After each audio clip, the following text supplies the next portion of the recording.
नमस्कार, मी जय राऊत. TV24 मराठीमध्ये आपलं स्वागत. परभणी जिल्हा मध्यवर्ती बँकेच्या अध्यक्षपदी रामप्रसाद बोर्डीकर बिनविरोध, उपाध्यक्षपदी राजेश पाटील गोरेगावकर. परभणी जिल्हा मध्यवर्ती सहकारी बँकेच्या अध्यक्षपदी माजी आमदार रामप्रसाद बोर्डीकर यांची बिनविरोध निवड झाली आहे, तर उपाध्यक्षपदी उद्धव बाळासाहेब ठाकरे शिवसेनेचे नेते राजेश पाटील गोरेगावकर यांची निवड करण्यात आली आहे. यावेळी राज्यमंत्री मेघना बोर्डीकर यांनी शेतकरी हिताचे निर्णय, सहकार चळवळीला बळकटी आणि उद्योग वाढीसाठी प्रयत्न करण्याचे आश्वासनही दिले. तसेच वडिलांना पूर्वी खोट्या प्रकरणात अडकवण्याचा प्रयत्न झाला होता, मात्र 12 वर्षानंतर त्यांची बिनविरोध निवड होऊन संचालकांनी त्यांच्या नेतृत्वावर विश्वास दाखवल्याचा आनंद असल्याची प्रतिक्रिया त्यांनी व्यक्त केली आहे. का या ठिकाणी आपला जो पॅनल होता बँकेचा तो महायुतीचा होता आणि सर्व आमदार या दोन्ही जिल्ह्याचे, परभणी हिंगोली जिल्ह्याचे आपल्या पॅनल मध्ये होते आणि त्यामुळे आणि खास करून रत्नाकर गुट्टे साहेब आणि राजेश विटेकर जी यांचं मी धन्यवाद देते की त्यांनी चांगल्या पद्धतीने की ही निवडणूक बिनविरोध झाली पाहिजे आणि अनुभवी रामप्रसाद बोर्डीकर साहेबांना या बँकेचं चेअरमन केलं पाहिजे असा विचार त्यांनी केला आणि सर्वच संचालकांना ह्या बाबतीमध्ये त्यांनी तयार केलं आणि त्यामुळे आज या ठिकाणी बिनविरोध अध्यक्ष आणि उपाध्यक्षाची निवड झालेली आहे. राजेश गोरेगावकर जी हे हिंगोलीतून ह्या बँकेचं नेतृत्व करणार आहेत आणि मला अपेक्षा आहे की परभणी हिंगोली जिल्ह्यातील शेतकऱ्यांच्या हिताचे निर्णय,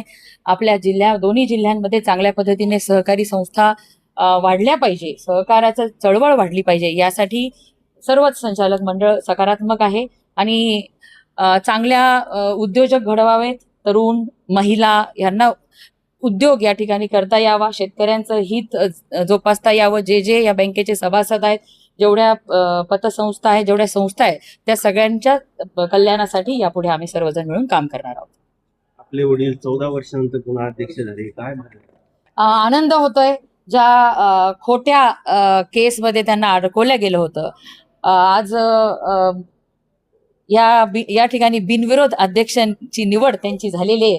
हेच दाखवतंय की सर्व संचालक, तुम्ही बघितले अर्ध्याच्या वरती संचालक हे वर्षानुवर्ष ह्या बँकेचे संचालक राहिलेले आहेत, त्यांनीच बोर्डीकर साहेबांचं नेतृत्व मान्य केलं की ते चांगल्या सक्षम पद्धतीने ही बँक चालवू शकतात, हा विश्वास त्यांच्या मनामध्ये त्यांना वाटला आणि म्हणून आज त्यांनीच मोठ्या मनाने बिनविरोध बोर्डीकर साहेबांची निवड या ठिकाणी केली. आनंद होतोय.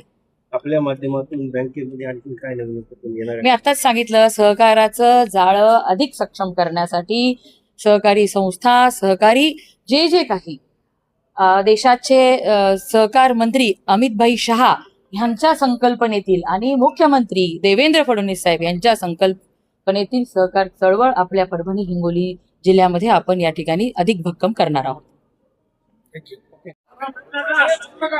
बँकेच्या निवडणुकीमध्ये कशा पद्धतीनं गेलं पाहिजे त्यावर चर्चा माझ्याबरोबर झाली आणि यामध्ये मग आमदार साहेब, आमदार राजेशजी विटेकर साहेब, आमदार उपकुळे साहेब, आमदार नवघरे साहेब, आमदार राहुल पाटीलजी, जिल्ह्याच्या आपण हा सगळा गोंधळ कमी केला पाहिजे आणि बँकेला आता बँकेचं काय हे काही मला काही आज बऱ्याच दिवसापासून जरा बाहेर असल्यामुळे त्याची जाणीव नाही, परंतु सगळ्या हिताच्या दृष्टिकोनातून आपण एकत्र विचार केला पाहिजे.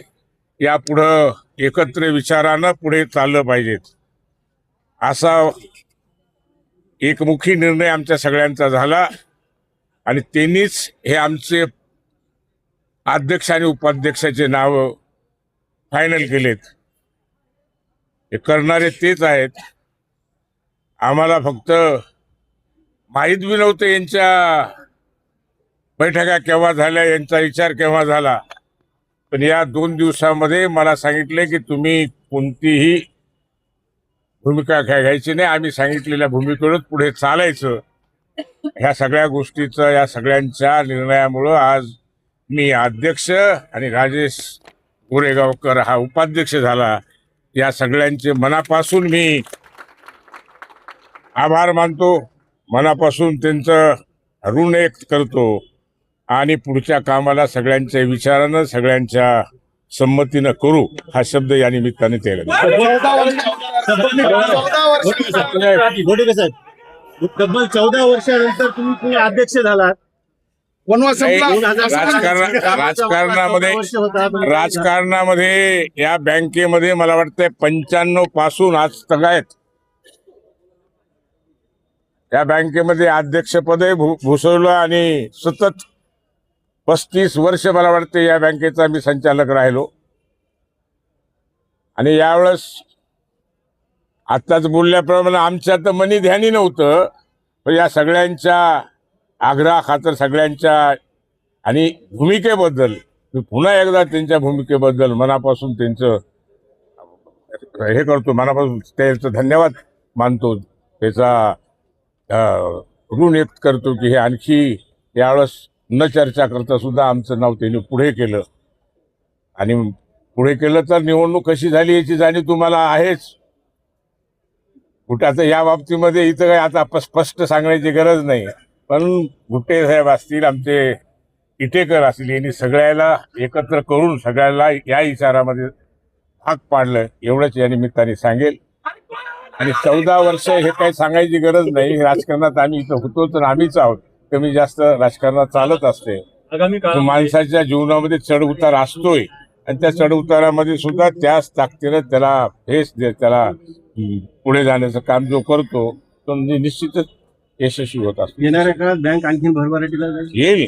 या बँकेच्या बाबतीमध्ये फार मोठा विचार करण्याची गरज आहे.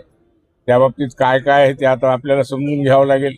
आणि बँकेला आणि शेतकरी असेल, तिथं पगारदार संस्था आहेत, काही मजूर संस्था आहेत, वेगवेगळे घटक याच्यामध्ये ते सगळ्याला त्यांचं समाधान होईल अशा पद्धतीची कामगिरी आमची निश्चित राहील, एवढा विश्वास आहे. थँक्यू.